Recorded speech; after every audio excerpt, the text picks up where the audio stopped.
Okay, so the lesson that we are going to look at from Tuesday is about conscription and people who rejected this conscription and the idea of joining the army, and we refer to them as objectors or conscientious objectors. Now you might see them referred to as conchies and things as well in places, but this is the group that we are talking about. So we're thinking about what conscription ultimately was and who was exempt from it, and then we're thinking about the difference between non-combatant and absolutists in the objectors category, and then thinking about how these conscientious objectors would be treated. So in your jotter, if you could put the heading conscription and objectors, and then move on with this lesson. So in January of 1916, the British government passed a law that introduced conscription. Basically what this meant is that all unmarried men between the ages of 18 and 41 had to register for war. They could then be called up to fight or be forced to do any other job that the government wanted to help with the war effort. Now if you think about what we've already talked about in terms of restrictions being brought in through rationing and things like DORA, as you can imagine, people at the time would not have been overly impressed with this. And it is really important to note that while there are similarities with how people would react under DORA and the Military Service Act, the two things are not the same. So conscription was not part of DORA. It was a completely separate act under the Military Service Act. And you can see a photo of what that would have looked like when it had been brought in. So in May of 1916, this conscription was then extended to include married men as well, and then in 1918 another Military Service Act, the third Military Service Act, raised the age to 51 years old. So if you think about what this might mean, okay, why ultimately was conscription necessary? If we look at the initial recruitment that we talked about and all of these people being very excited about going to war, why would they have to bring in laws that made it compulsory for you to join up? And that's something worth having a wee think about. So there's a couple of reasons why men were really needed by 1916, and again in your jotter this would just be a quick note to take. So why were more soldiers needed by 1916?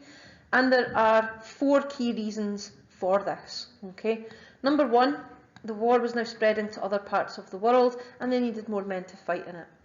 Number two, the death counts were rising, so again, we needed more men to replace those that had been killed. Number three, the machine guns were slaughtering thousands every day, which was causing huge numbers of casualties, not necessarily deaths, but people that were injured and then could not fight until they'd recovered, or could not go back and fight on the front line. And then overall, in 1914, they lose 2/3 of the original army. Okay, which means that ultimately by 1916 they don't have the same uptake or the same number of soldiers available, and they need to introduce conscription to get that. So pause the video there, just make sure you've got a wee note of the four reasons why more soldiers ultimately were needed. When we're thinking about why the initial enthusiasm for the war died away, because you can see here in August of 1914, if we're just looking, there is quite a high number of people turning out, but then by September of 1914, with all this recruitment, that number is very, very high. But as 1914 continues and into 1915 and 1916, you can see that there is a sharp decline from this initial rise steadily downwards as the war continues. So recruitment figures fell the longer the war continued, and obviously Christmas came and went and the war was still going on. And remember, a lot of them had been told that it would be over by Christmas. There are less volunteers because stories are starting to come home, despite censorship and things being in place later on, about the horrible condition and the horrors that these people are experiencing in war. So the initial enthusiasm definitely does die away. So what do they do?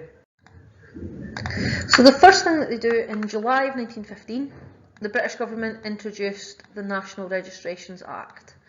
Basically what this did was it was a law that forced all men and women to sign a register so that they could be called up to play some part in the war if they were required. And this is the first stage of this process, National Registrations Act. This is basically what it looked like. So this was a notice paper, and you would sign it and fill it in, and it would be sent off somewhere to be kept centrally. Then, in January of 1916, the Military Service Act was passed, and that's the one that we mentioned at the beginning of the lesson. And this introduced conscription for a single man, or single men in general, obviously, from the ages of 18 to 41, unless you were in a certain group. Okay, so excluding certain groups such as clergy, so people that were priests or religious servicers, and people that were in certain types of work, which was called reserved occupations, which we'll come back to in a second. This was conscription. And basically what conscription is compulsory military service. Essentially you are forced to join whether you want to or not. This is what the register then became. So if you had filled the register in, you got this, which told you when you would be required to rejoin for your services, where you would have to be, and where you had to present yourself at what time, and then they would expect you to turn up and you'd be given your uniform and your orders to wherever you had to go. Cartoons at the time did not obviously like this. They referred to it as a compulsion or the workers' dreadnought, and it was very much for some of them like almost the government was forcing this. And again, when we talked about DORA and rationing and things, we talked quite a lot about how people would have felt, and we linked it to experiences in our lifetime through things like COVID, where people were very against these freedoms and things being taken away. So if you can imagine how at the time people would have been feeling with all of these other restrictions, suddenly being forced to join the war effort was something that a lot of them really didn't like, and they got really quite angry about it. This law also recognised that some men might refuse to fight on moral grounds, and it included plans for them to get special jobs, civilian jobs, or non-fighting military roles. Then, in May of 1916, this law was extended to cover the married men too, like we've already said, and the age was ultimately put up to 51. The final change came in 1918, which is the 51-year edition.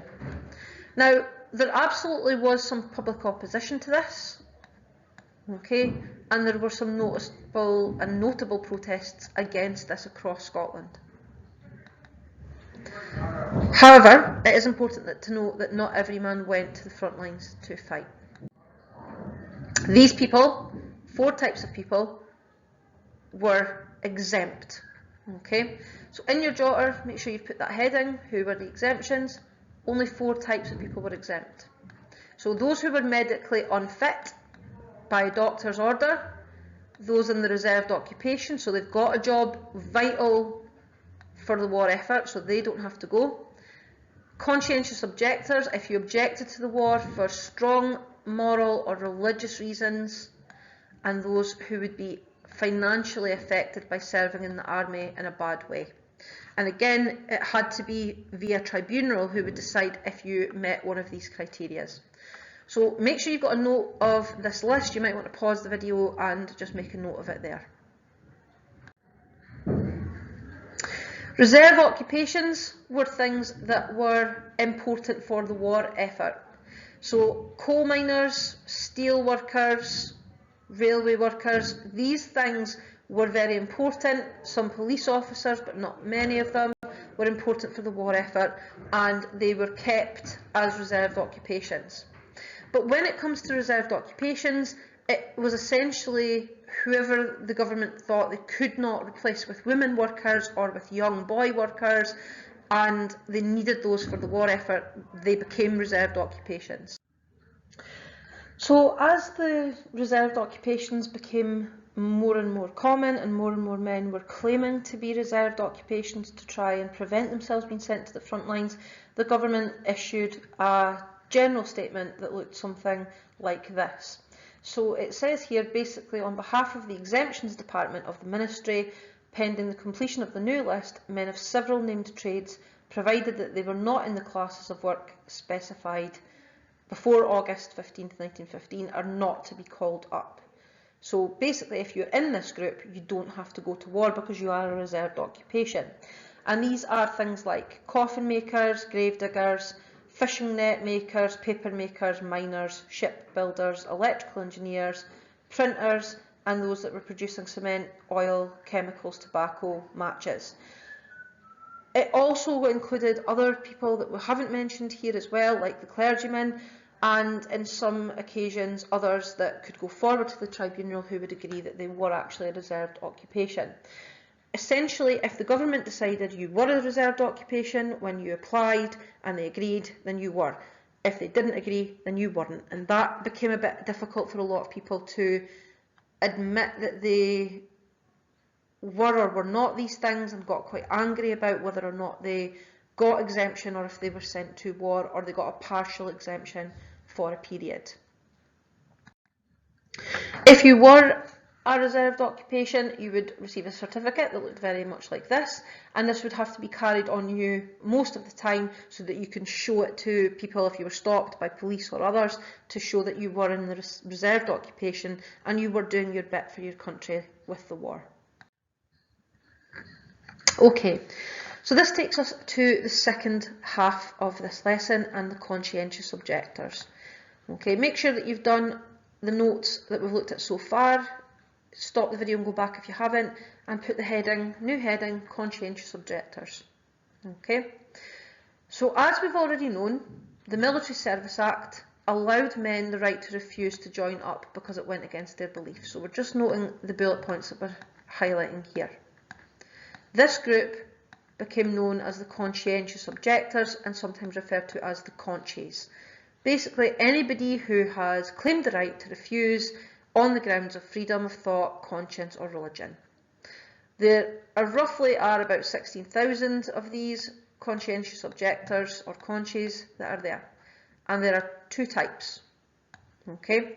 There are alternativists who would do alternative things to help the war but wouldn't fight in it, and there are absolutists who absolutely would refuse to do anything no matter what it was. So alternativists would do alternative things, where absolutists would absolutely do nothing to do with the war altogether. So pause the video there, make sure you've got a note of these points, and then come back to it when you're done.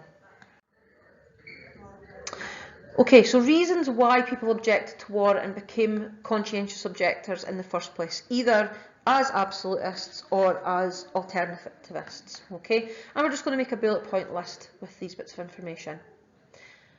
It could be because they were pacifists, which just means that you're against fighting and you're against the war.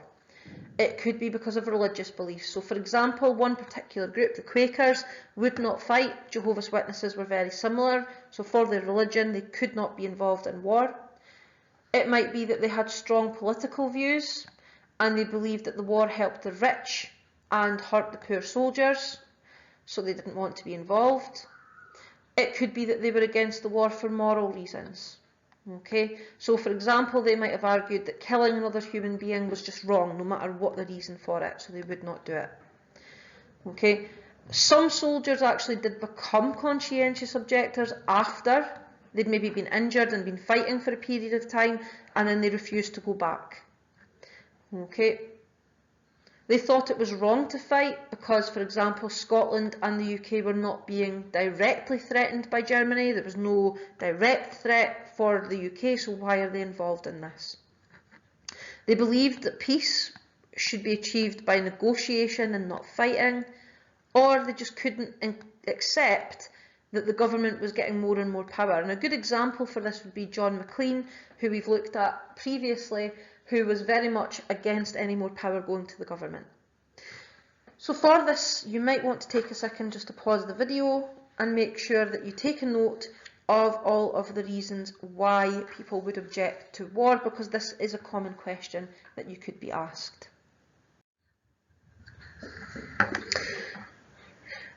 If you were refusing to fight and you were going to become a conscientious objector, okay, you had to attend a military service tribunal, basically where you would argue your case for being allowed to not join in the fighting.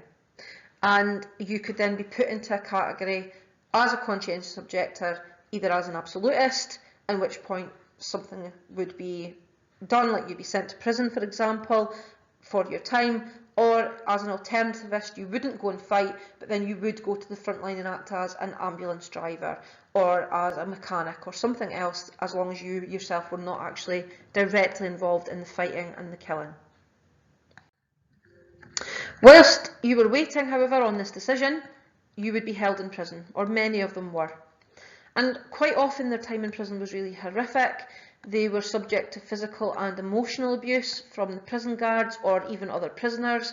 You were seen as a coward rather than objecting for other reasons. You were seen as being someone that was just a coward, and they didn't actually like this, and they were very much against it.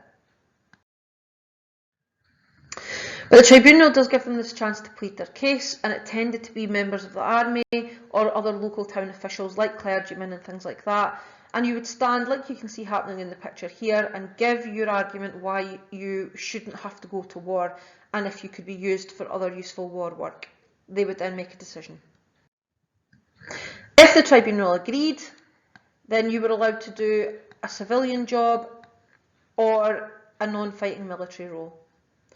However, a lot of people had this request denied, and they were forcibly sent to the army, where some of them refused to follow orders, and then again they would be put into prison as a result of this. Roughly, about 7,000 pacifists agreed to perform non-combatant service, and that was things like stretcher bearers on the front line. It was quite a high casualty rate occupation, because obviously you're in no man's land and things like that. Some of them drove ambulances or did other things as well. Others, like these men here, would be put into hard labour as almost like a punishment, quarrymen as punishment. Again, quite dangerous work, but they were objecting to military service completely, so they would do civilian work as long as it wasn't in the military.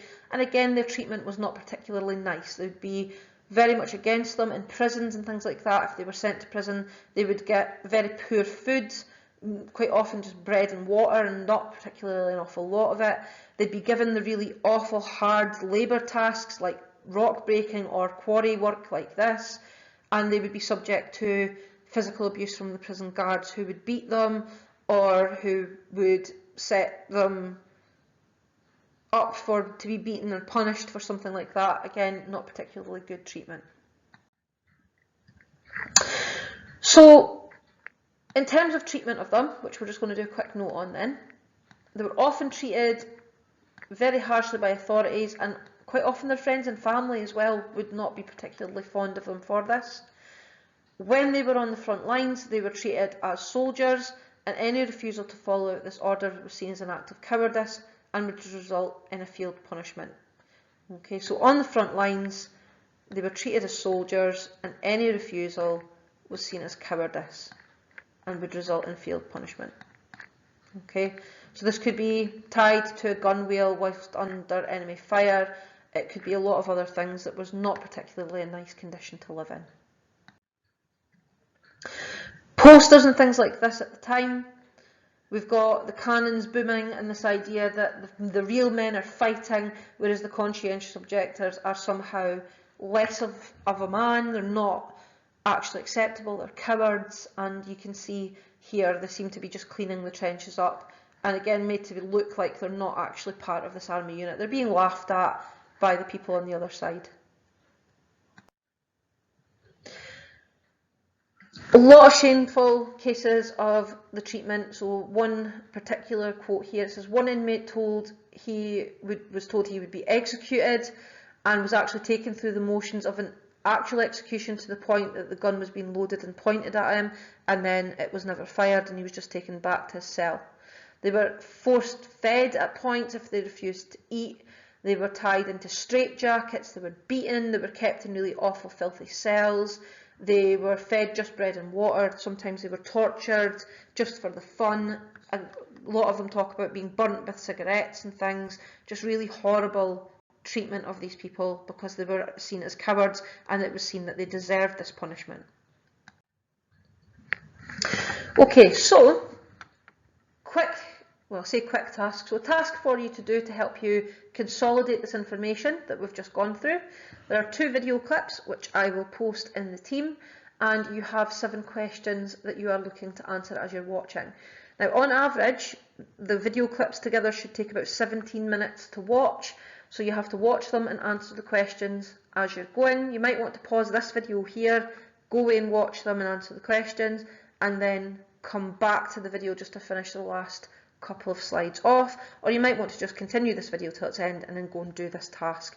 But I would really strongly recommend that you do it, because it's really good to consolidate all this information and get some extra examples that you can use in an explain question. So there's an idea here: it is braver to object than to fight. Do you agree with this statement? Would you object to being conscripted? Why or why not? Take a minute, just have a think about this, and when we come back from the October holidays, I'm going to ask for your opinions on this, or if you're in the live lesson, we can have a chat about that. So the end result ultimately, okay, what was the impact on recruitment? To be perfectly honest, conscription had very little impact. The number continued to decline, roughly towards about 40,000 a month, as all these essential men were needed for war work, and the poor health of many others remained, even as the requirements to actually get into the army were progressively reduced. And this is because of the poverty levels and things that exist in the UK at this point in time. Lots of people just weren't actually fit for military service, and that was a major concern for the government. So really, conscription was very much like rationing. It was brought in because they had no choice. But ultimately, while rationing did help out with the UK, and we were able to see that, conscription definitely did give them some numbers, but ultimately it didn't have the impact that they maybe had hoped it would do, because there wasn't enough time for it, but also not enough people to actually go to war. So, last slide, and then last task for you to do, apart from the video task, which you have to go back and do, is this explain question from the 2022 paper. Explain the reasons why some people became conscientious objectors. So 6 marks for this. If you're thinking about your answer, remember, you need to be linking it to the question. We use the ABC method. So answer, whatever it is, because, and then your comment. Okay. So for example, you might say, some were pacifists, which meant that they objected to war, or they became conscientious objectors because they were completely against war and refused to fight in it. Religious beliefs made people become conscientious objectors because they did not actually believe that God wanted them to fight, and the religion prohibited war from being something they took part in. And then you could develop that by saying, for example, the Quakers were one religious group in the UK and in Scotland in particular who refused to fight on religious grounds, and that would get you 2 marks there. So it says 12 minutes, so remember we're looking for roughly about 2 minutes a mark, but if you want to pause the video and do this, you can time yourself or just do it as a really good recap of the conscientious objectors. And that is it for this lesson. So make sure that you do all the notes that you need to, and you do the tasks, and you go back and do the video tasks, and any questions you have, you can let me know.